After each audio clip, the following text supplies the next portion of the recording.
Namaskar.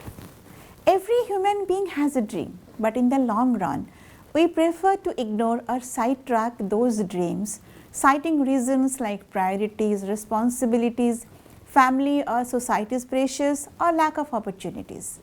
However, there are some individuals who make their dream their passion and pursue it with unwavering commitment and dedication.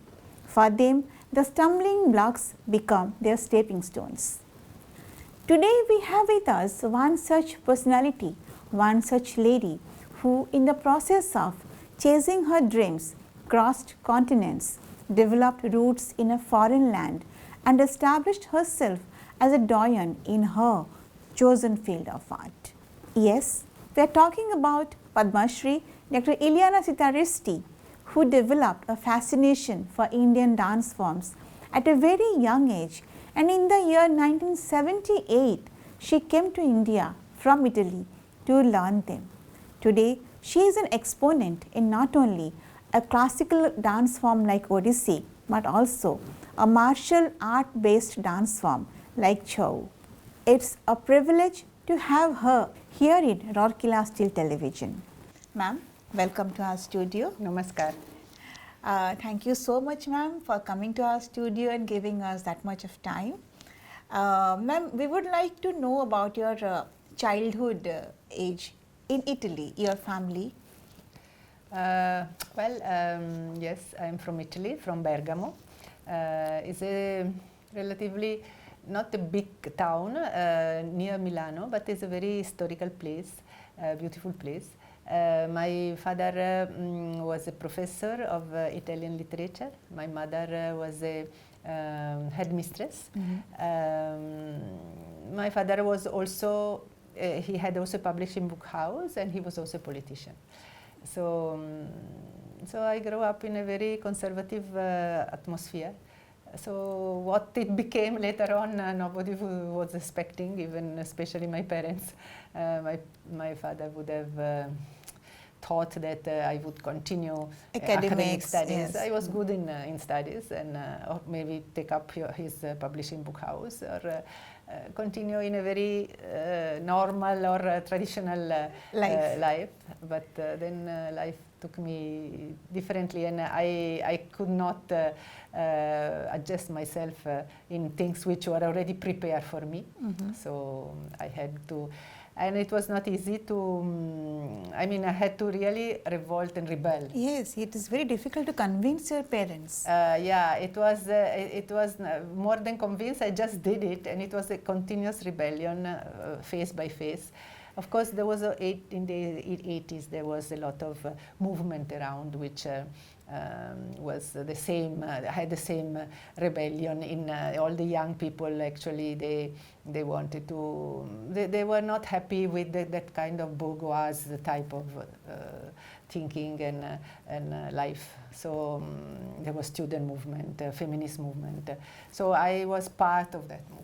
So I was very much part of it. So and side of that, there was also that wish to become more independent, also financially, and not to depend from the family. So all these things brought me to experiment, to experience things, and so at a certain point also I saw one advertisement in the theater, in a small theater in Bergamo, in which they were asking for, there was theater school, and they were searching for actors, and so I went into that, and so from there I should say that when I was very small, my parents sent me to classical dance ballet. Okay. And that was a dream interrupted, because when the school became a little more demanding, they just dropped. They just dropped the classes, as if it was not so important. But I remember that I was good in those 2-3 years which I attended the classes, and the teacher always was, whenever there was some guest, she would ask me to demonstrate. So, but it was not that time. My parents never thought that it would become something dance will be your life. So I also from that time, I was always very sad when I was seeing some dance in television and I was crying. But my father was a very authoritative person, and in a traditional conservative Italian family, Catholic father figure, it was very imponent. Even the wife could not assert herself much. And so up to when I was 14 years, I was 13, 14 years. Then when I started to go to college and all these things, I started to be part of all these movements. And then I started to go do theater. So dance was there. It was still in my mind, but I didn't reconnect immediately. Also because classical ballet, if you have a gap, it's difficult also physically to go back to that. But somehow through the theater, then it became physical theater, experimental theater. We were experimenting with body, with stilt, with on the street theater, with mask. And so at a certain point of this process, I saw one Kathakali performance, and during this research in the physical expression, we were improvising a lot. So improvising with facial expression, with hands, without having a grammar. So when I saw this Kathakali demonstration, I realized that there was such a systematic grammar behind this actor, Krishna Nambudiri, without the full costume of Kathakali. He just demonstrated how everything he could express through the gesture of the body. So I just immediately went behind the stage, and I asked him, and he said, yes, many young people during this tour asked me for the same thing, so I have decided to have 3 months workshop in Sri Krishnapuram in Kerala. So from the 1st of April, that was 78. So that immediately I decided to go. So I did this 3 months workshop in Kathakali, and then at the end of 3 months, I did this demonstration with the full makeup costume and great patch and mukuta and dress, and I was so mesmerized by what I had just touched. It was such a big world, and so I asked him what else, because the workshop was over. So he told me about Odissi. Why he told me about Odissi, God knows. So. And I didn't know anything about Odissi. You were destined to be an Odissi dancer. So then I went there, then I crossed the country. I had still 3 months visa. So I went and I met Sanjuta Panigrai. I just, for a month, I stayed there. But then I was still very much in love with Kerala. I was very enchanted by Kerala. And but even then, I went back to Italy. I put up a play. It was theater. I came from theater. So that my first approach was to utilize this movement for a theater play. So I did this, and then after 6 or 7 months, in 79 June, I thought if I want to really utilize this movement, I have to learn a little more. So that was the purpose for which I came in 1st of June 1979. And this time, the Kathakali group was still touring in Europe. So I thought, let me start with Odissi 6 months. Then I'll go 6 months in Kerala and go back. So my 1 year plan was that. And then that never materialized, because when I started this time, I came directly to Guru Kelucharan Mohapatra. And those 6 months became 6 years. Without, he is a legend. Yeah, for 6 years, I never went back to Italy. Okay. So everything disappeared. The theater, Kerala, Italy, everything. And it became only Odissi and Chow dance, which simultaneously I started to learn. Okay. So then after that, they still continue. So how do you compare Odissi and Chow? See, it so happened that I was just in the beginning, in 79, in August, I had followed Guruji Kelusar in Delhi. He was having a 1 month workshop in Gandharva Mahavidyalaya, and just happened to walk into the Bharatiya Kalakendra in one classroom, the first classroom where I walk in, and I saw this one lady doing beautiful movements with the entire body. So I was fascinated, because I came from a theater work where we were searching the body expression. Yes. And it was different from the Odissi which I was just started to learn, because Odissi was more concentrating on facial expression, hand gesture, foot movement. Of course, body also, bhangi and everything, but here the hands and facial was not so much highlighted, but the entire body was utilized. So then immediately there was an old man with a big drum, and I asked him, that was Krishna Chandra Naik, Guru Krishna Chandra Naik, and I asked him, what is this? And he said, this is Chow dance, and I said, it's from Orissa. I said, oh, I'm going back to Orissa. You are already in Orissa. So when I went back to Bhubaneswar after the workshop, Odissi workshop was over, I approached Sri Hari Naik, Guru Sri Hari Naik, and I started to learn this Chow. So it was just from the very beginning. I always gave more, because Guruji Kelusar was always very conscious, careful that Chow would not affect the Odissi style. So I was very conscious about that, but I learned the two styles parallel.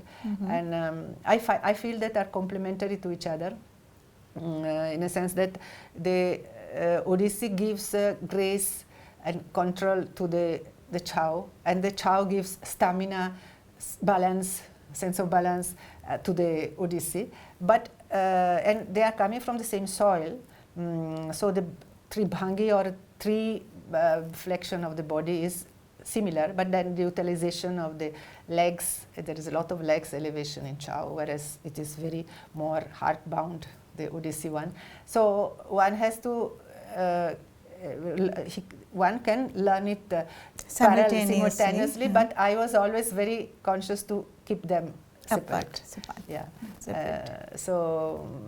But finally, when Kelusar saw my first time Siva Tandava, for which I became known because it was one of the masterpieces of my guru, Chow Guru, Sri Hari Naik. So he really taught to me, and so he himself was very happy about it. Okay. But I had to really, for years, I had to struggle, because as soon as a little bit of Chow movement would come, the body becomes too much flexible and too much out of control in Odissi, then he would immediately check it. But it must be very difficult, because both the art forms they have got their strict grammar. So it must but be. As I said, they're coming from the same soil. So even if one was, it was started from a devotional intent from the temple. The other one is more defense attack oriented. So it is more reflecting the political history of Orissa. The other one is more the devotional history of Orissa. So there are two aspects very important of the Orissa history, and but still from the same soil. So it makes sense. It made sense also to imbibe both. And we know very well that the classical style, after all, it has the root in the heart, in the soil. So it cannot be so separated. Right. So it became refined, it became more classified, but it cannot be totally another things if it comes from the same soil. So. But later, have you ever tried to do some fusion? I wouldn't call it fusion. I had one or two dance drama in which I utilized Chow dancers and Odissi dancers, but the Chow part was done by the Chow dancer and the Odissi by the Odissi dancer. So they conceptualized a theme which would involve both, but I never tried to mix the style. The purity of the forms you never compromised. Ma'am, you have also done your PhD in dance and also written many books on dancing. So what are the books and why you thought of doing this? Well, my PhD was before I came, and that was in philosophy, and but philosophy from the Faculty of Philosophy from Venice University. Okay. But the theme was psychoanalysis and Eastern mythology. So it was a philosophical oriented, psychological oriented thesis. So it didn't have anything to do with dance.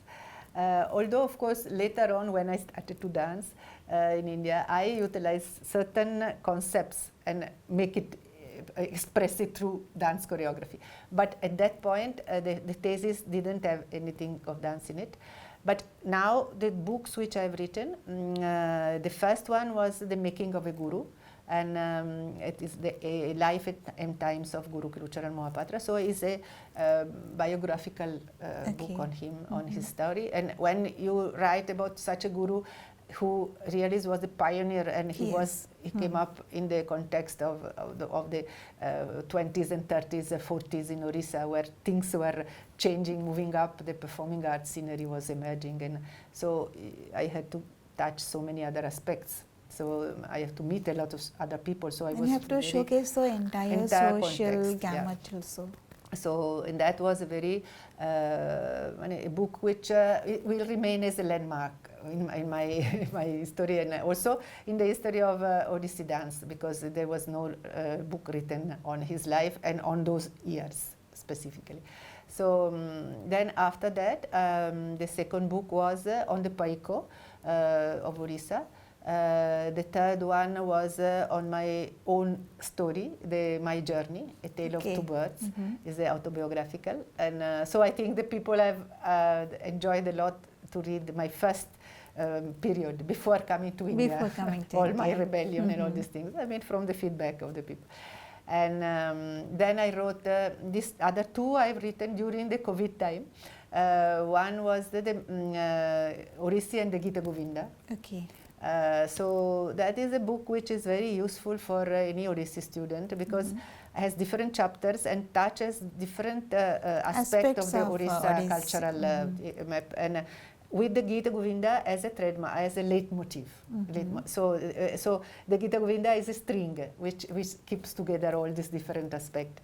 So it's very informative, and a lot of informations are there about the rituals, about the temples, about the passage from the temple to the stage, all the intermittent, all the Krishna Lila, all the all the theater period. So it is very informative historically, and it gives information about different aspects. And then again in the same period, I've written martial dances of India, where I have included the Paiko part, but I have also touched about martial dances of other states of India. Chao is also a kind of martial art. Yeah, absolutely. Chao derives from a certain exercise of attack and defense, and certain exercise which they were doing to keep themselves fit in case of battle. Whenever there was a call for battle to defend the state, the feudatory states, which were comprising so many feudatory states were there in before the independence. So this, they're farmer, which were also soldier, and they had to develop a certain body movements to utilize certain different weapons. So then at a certain point that was not more required, because all these fires, all cannons and guns and different kind of arms came up, and so that Padatic, the foot soldier, which were form of the avant-garde of the front of the army, was discarded, especially during the English period. So this, with the royal patronage and all these things, it transformed into a dance form, including certain tribal movements, then music, story, mythological story. So it became a dance form. Ma'am, you have also won the National Award for choreography, film choreography. It is a movie by Aparna Sen. Yes. That was Uganda. So for that I got the National Award. I did a few other choreography for other movies. Among them it was one for M.F. Hussein's movie, Meenakshi, A Tale of Three Cities. So then one or twice for Gautam Ghosh, Abararanye. So yeah, I enjoyed do choreography apart from films, but also a lot of choreographic work, which I started to do after I started my own institution, and that was one of the main purpose for which I started the institution, because here in India the role of the choreographer doesn't exist as independently. You have to become a guru and grown up your own students, and I have to choreograph with them. So I started Art Vision in 1996, and so for both the purposes, to keep alive Guruji's choreographies, because I had been so fortunate to stay with him for so many years, and I wanted to maintain it in their purity. And so, I have been meticulously note down all the details of each item which I learned from him. Okay. So I wanted to be able to pass it on to the next generation, and also for the purpose of growing students with whom I could choreograph. So that was. Right, ma'am. Ma'am, you are the first artist of foreign origin who has got this coveted Padmashree award. How did you feel when the award was announced or when you received the award? Well, in dance, I was. Yes. Well, it was absolutely unexpected, and I was not prepared at all. I knew that the state government has recommended my name, so I just, I had not really expected to have it with the first recommendation. So, and so happened that my father was not well. He was in hospital in 2006, January. So I went just for 4 days to Italy in January to see him. And I came back, it was 26th of January, early morning. So I was still in the airport in Delhi, International Airport, to wait for the bus, for the flight to come to Bhubaneswar. And so I just received a phone call, a call from one friend telling me congratulations. It was early morning, and I said, for what? Oh, you got the Padmashree, you don't know. I said, no, I don't. So I went to see in the newspaper, which were there in the airport, and there was a list of names, and I saw my name. So I could convey this news to my father, and then he passed away on the 10th of February, but at that time when I called back, he was conscious. And so then I received it a few months after, when the ceremony was there. Yeah, it was a moment which, of course, is a unique moment in which I was thinking, see, I'm in the major power center of Delhi, of India, in this country, and with all and Padmashree is ministers and president and like this, and I came it's here. the most prestigious award of the country. And I was thinking, I came here more than 30 years ago. I was not only unknown, but I was alone, one of the face in the crowd. No, I was just one of the crowd, mixing with the million of people here. And now I'm here in this place and been selected. So it was really a moment of great emotional moment. Yeah. How has been your family's support or reaction to your journey? Well, I can say that before I came, we were a lot of always struggle from my side, and we were fighting, especially with my father, not with my mother. With my father, we were same character, both of us, very strong-willed, ambitious, and we wouldn't give up for any reason. So. A lot of fighting. So, but after coming here, and when it was 1.5 years that I was not going back, they came to see me, and they found me totally changed.